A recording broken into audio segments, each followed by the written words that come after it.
नमस्कार दोस्तों।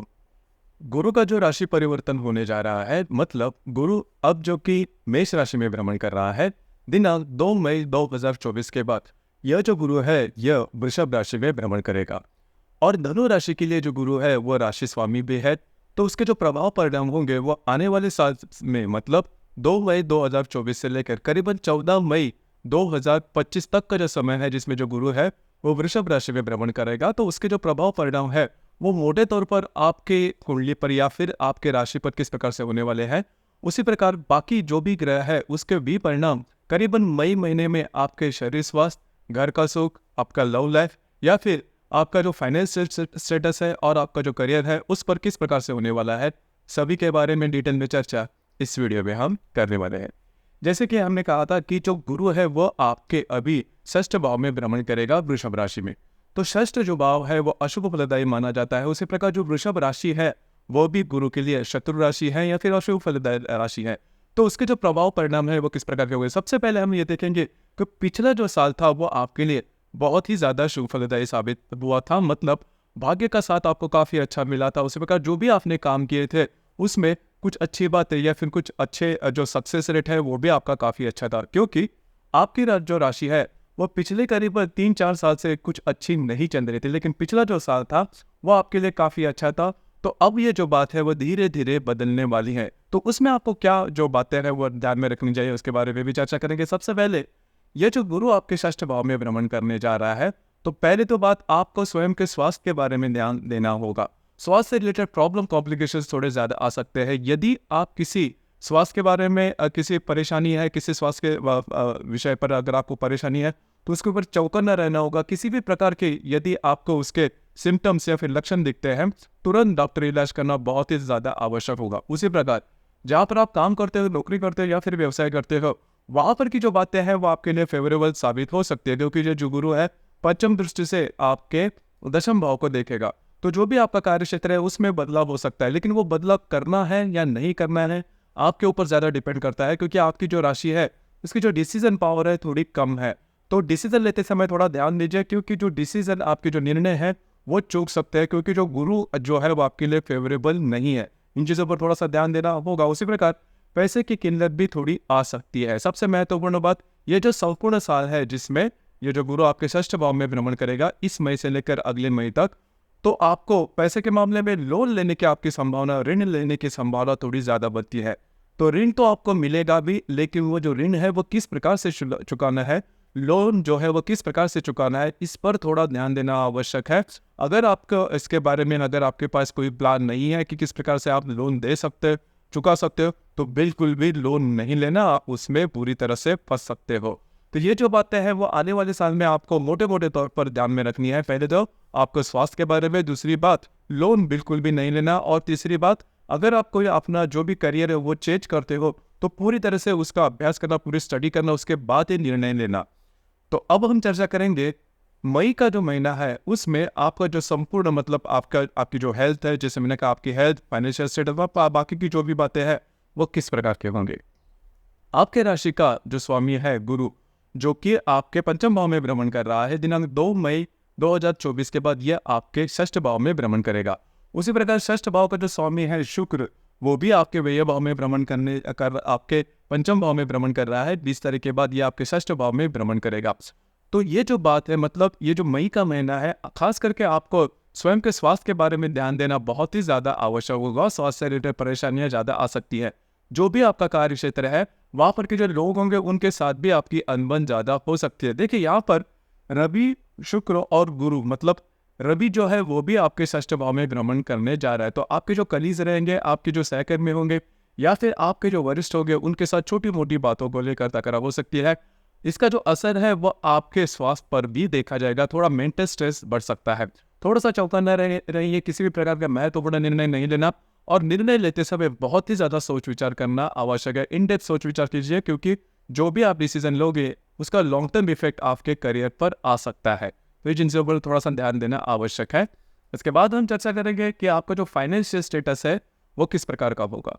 जैसे कि आपके राशि का जो धनेश है शनि, जो कि आपके तृतीय भाव में स्वयं के राशि में भ्रमण कर रहा है, उसी प्रकार जो पंचमेश है मंगल, जो कि आपके चतुर्थ भाव में भ्रमण कर रहा है, उसी प्रकार आपका जो लाभेश है शुक्र, जो कि आपके पंचम भाव में भ्रमण कर रहा है, 20 तारीख के बाद यह जो शुक्र है वो आपके षष्ठ भाव में भ्रमण करेगा। अब यहाँ पर एक बात तो अच्छी है कि आपको पैसे के मामले में बहुत बड़ी दिक्कतों का सामना करना नहीं पड़ेगा। मतलब पैसे के मामले में या फिर धन के मामले में ज़्यादा स्ट्रेस नहीं आएगा। सिर्फ आपको एक चीज़ पर ध्यान देना है कि आपकी जो स्पेंडिंग रहेंगे, आपके जो खर्चे रहेंगे, उस पर थोड़ा ध्यान देना आवश्यक है। आपकी जो स्पेंडिंग है, खर्चे है, वो थोड़े बढ़ सकते हैं। खास करके जो शुक्र है जो कि आपके पंचम भाव में भ्रमण कर रहा है, उसके बाद वो षष्ठ भाव में भ्रमण करेगा।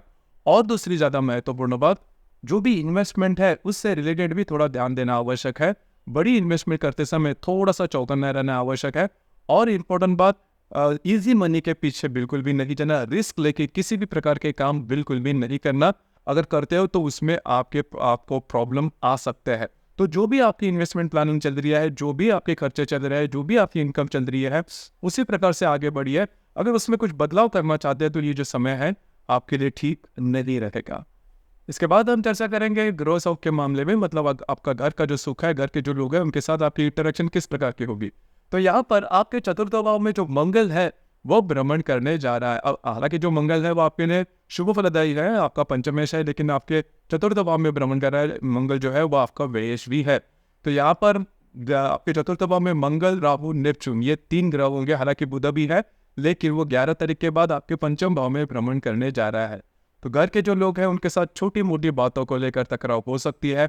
अब ये जो तकरार है वो थोड़ी बढ़ सकती है, लेकिन यहाँ पर एक जो बात है वो आपके लिए अच्छी है, शुभ फलदायी भी है। खास करके अगर आप नया घर लेना चाहते हो, वास्तु के बारे में कोई नई बात करना चाहते हो, वास्तु रिनोवेट करना चाहते हो, या फिर अपनी जो वास्तु वो बेचना चाहते हो सभी के लिए, मतलब वास्तु के बारे में जो भी आप काम करोगे उसमें आपको काफ़ी सफलता मिल सकती है। उसी प्रकार आपके घर के जो लोग हैं उनके साथ कहीं बाहर घूमना फिरना भी हो सकता है। तो कुल मिला के देखा जाए तो घर के मामले में ये जो संपूर्ण महीना है वो आपके लिए शुभ फलदायी साबित होगा। सिर्फ जो मैंने कहा कि छोटी मोटी बातों को लेकर तकरार हो सकते, बस आपको उसी के ऊपर थोड़ा ध्यान देना आवश्यक होगा। घर के जो पुरुष वर्ग होंगे उनके स्वास्थ्य के बारे में भी थोड़ा ध्यान देना आवश्यक होगा।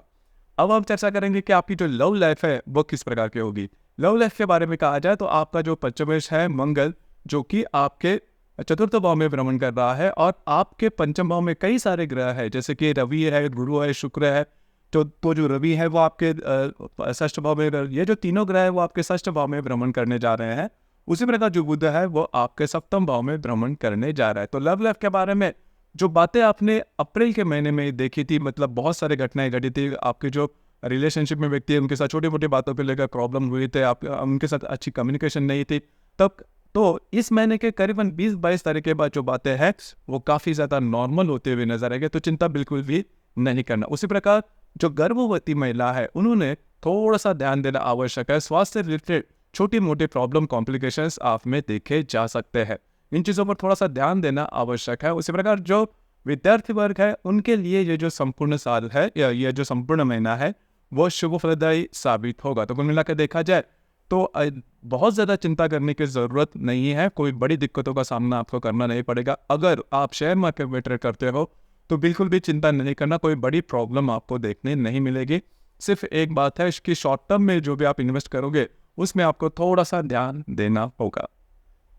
अब हम चर्चा करेंगे विवाह सुख के मामले में। तो आपका जो सप्तमेश है बुध, जो कि आपके चतुर्थ भाव में भ्रमण कर रहा है, दिनांक 11 तारीख के बाद यह जो बुध है वो आपके पंचम भाव में भ्रमण करेगा, जो कि बहुत ही अच्छी बात होगी। अगर आप विवाहित हो तो आपकी जो वैवाहिक जोड़ीदार है उनके साथ आपकी जो हार्मनी है वो काफ़ी अच्छी देखी जाएगी। उसी प्रकार अगर आप किसी के रिलेशनशिप में है तो उनके साथ विवाह होने की जो संभावना है वो काफ़ी ज़्यादा बढ़ रही है इस महीने में। छोटी मोटी बातों अगर आप चलाते हो, उसमें थोड़े से इनिशिएटिव लेते हो, तो आपके लिए, अगर आप रिलेशनशिप में है तो विवाह करने की जो बात है वो काफ़ी आगे बढ़ सकती है, जो कि काफ़ी अच्छी बात होगी।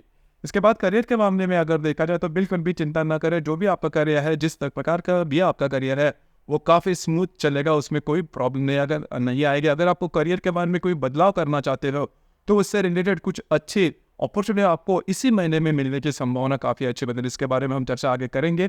लेकिन ये जो संपूर्ण महीना है वो अगर आपको करियर चेंज करना है, कोई नया करियर शुरुआत करनी है, तो ये जो संपूर्ण महीना है वो आपके लिए बहुत ही ज़्यादा शुभ फलदायी साबित होगा। बाकी का साथ भी इसमें आपको काफ़ी अच्छा मिलता हुआ नजर आएगा। तो कुल मिला के देखा जाए तो इस संपूर्ण महीने में आपको स्वयं के स्वास्थ्य के बारे में थोड़ा ध्यान देना होगा। आपकी जो स्पेंडिंग है उसके ऊपर थोड़ा सा ध्यान देना होगा। बाकी जो बातें हैं वो नॉर्मल चलेगी। कोई बड़ी ऐसी प्रॉब्लम नहीं आएगी। का पैसे के मामले में जो भी आप चल रहा है, आपका जो भी इन्वेस्टमेंट के मामले में जैसे मैंने कहा, तो उसी प्रकार से चलिए, कोई नए एक्सपेरिमेंट बिल्कुल भी नहीं करना। अब हम चर्चा करेंगे कि आपका जो आस्पेक्ट हम करते हैं योग जो कहते हैं वो इस महीने में किस प्रकार के होंगे। जैसे कि दिनांक 13 तारीख को रवि और हर्षल की युति होने जा रही है आपके पंचम भाव में। रवि जो कि आपके पंचम भाव में भ्रमण कर रहा है, जो कि आपका भाग्येश भी है। तो यहाँ पर इस महीने के मतलब 13 तारीख के इर्द गिर्द आपका घूमना फिरना ज़्यादा हो सकता है। खास करके अगर आप किसी के रिलेशनशिप में हैं, उनके साथ जो समय है वो काफ़ी अच्छे तरीके से कट सकता है। सिर्फ आपको आपके जो रिलेशनशिप में व्यक्ति है उनके स्वास्थ्य के बारे में थोड़ा ध्यान देना होगा, लेकिन घूमना फिरना ज़्यादा हो सकता है। किसी भी प्रकार के महत्वपूर्ण निर्णय इस महीने में बिल्कुल भी नहीं लेना। आपके जो अंदाज है वो चूकने की संभावना ज़्यादा बन रही है। उसी प्रकार दिनांक 18 तारीख को रवि और गुरु की युति आपके षष्ठ भाव में होने जा रहे हैं। उसी प्रकार शुक्र और हर्षल की युति भी आपके पंचम भाव में होने जा रही है। अब ये जो 18 तारीख है वो काफ़ी ज़्यादा महत्वपूर्ण है, क्योंकि रवि गुरु की युति आपके षष्ठ भाव में होने जा रहे हैं। तो जो मैंने बात की इसके पहले की कि अगर आपका जो भी कार्य क्षेत्र है, अगर आप नौकरी करते हो या फिर व्यवसाय करते हो, उसमें अगर आप कोई बदलाव करना चाहते हो, तो ये जो समय है मतलब मई का जो संपूर्ण महीना है वो बहुत ही ज़्यादा शुभफलदायी साबित होगा। कुछ अच्छा अपॉर्चुनिटी वगैरह आपको मिल सकते हैं। आप जैसे भी एक्सपेक्ट करते हो, आपकी जो भी इच्छाएं होंगी, उस प्रकार की अपॉर्चुनिटी वगैरह आपको इस महीने में मिलने की संभावना काफ़ी अच्छी बन रही है। देखिए यहाँ पर ये जो अपॉर्चुनिटी आपको मिलेगी वो सही है या गलत है, उसके बारे में आपको थोड़ा ध्यान देना होगा, क्योंकि आने वाला जो समय है वो इसी प्रकार के अनुभव आपको ज़्यादा दे सकता है आपके करियर के मामले में। और खास करके वो निगेटिव हो सकते हैं, लेकिन अगर आप अच्छी तरह से सोच विचार करते हो, अगर लॉन्ग टर्म में अगर आप विचार करते हो, उसमें आपको अगर लगता है कि जो अपॉर्चुनिटी वो आपके लिए सही है, तो आप करियर में बदलाव कर सकते हो। अदरवाइज करियर में बदलाव नहीं करना। इन चीज़ों पर थोड़ा सा ध्यान देना आवश्यक है, क्योंकि जो गुरु है वो आपके षष्ठ भाव में भ्रमण करेगा। उसी प्रकार शुक्र और हर्षल की युति जो कि आपके पंचम भाव में होने जा रही है, आपको स्वयं के स्वास्थ्य के बारे में थोड़ा ध्यान देना होगा। स्वास्थ्य से रिलेटेड परेशानियां ज़्यादा आपके सामने आ सकती है। इसी प्रकार दिनांक 20 तारीख को होने वाली मंगल राहु की जो युति है वो सबसे महत्वपूर्ण और सबसे अशुभ फलदायी होगी इस महीने में, जो कि आपके चतुर्थ भाव में होने जा रही है।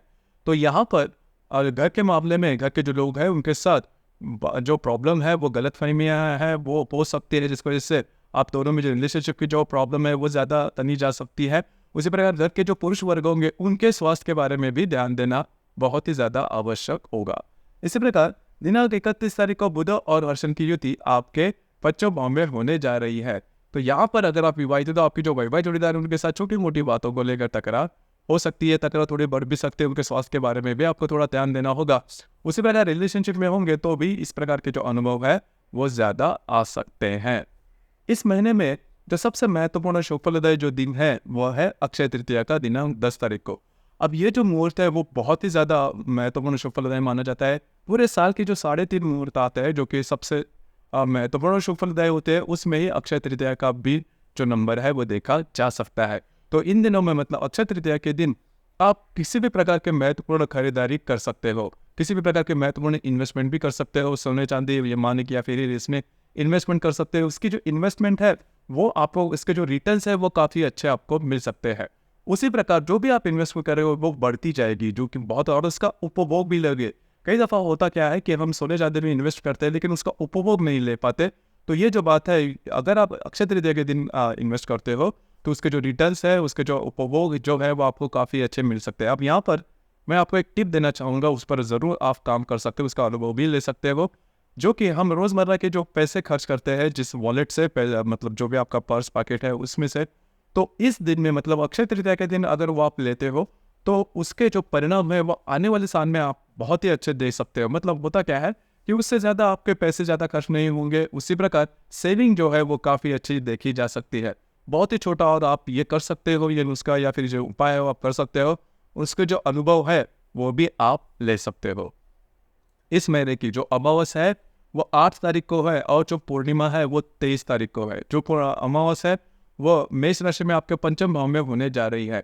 तो करीबन 8 तारीख के इर्द गिर्द अगर आप शेयर मार्केट में ट्रेड करते हो तो बड़े ट्रेड बिल्कुल भी नहीं करना। अगर आप किसी के रिलेशनशिप में है वहाँ पर जो मिसअंडरस्टैंडिंग है, जो बातें हैं वो ज़्यादा कॉम्प्लिकेटेड हो सकती है। उसी प्रकार जो गर्भवती महिला है उन्होंने भी मतलब 8 तारीख के इर्द गिर्द स्वयं के स्वास्थ्य के बारे में थोड़ा ध्यान देना आवश्यक होगा। तो कुल मिला के देखा जाए तो इस महीने के 8 और जो 23 तारीख है किसी भी प्रकार के महत्वपूर्ण निर्णय बिल्कुल भी नहीं लेना। किसी को विवादों में नहीं जाना, या फिर कमिटमेंट प्रोमिसेस या फिर डॉक्यूमेंटेशन से रिलेटेड कोई भी बात बिल्कुल भी नहीं करना। आपकी जो अंदाज है वो चूक सकते हैं। तो दोस्तों, ये था मई महीने के लिए, मतलब मई 2024 के लिए धनु राशि का संपूर्ण राशिफल। आपको ये राशिफल कैसे लगा, आपने किस प्रकार से अनुभव किया, नीचे कमेंट बॉक्स में जरूर कमेंट करना। और अपना जो चैनल है ब्रह्मांड सिद्धि एस्ट्रो, इसे भी लाइक, शेयर और सब्सक्राइब जरूर करना। धन्यवाद।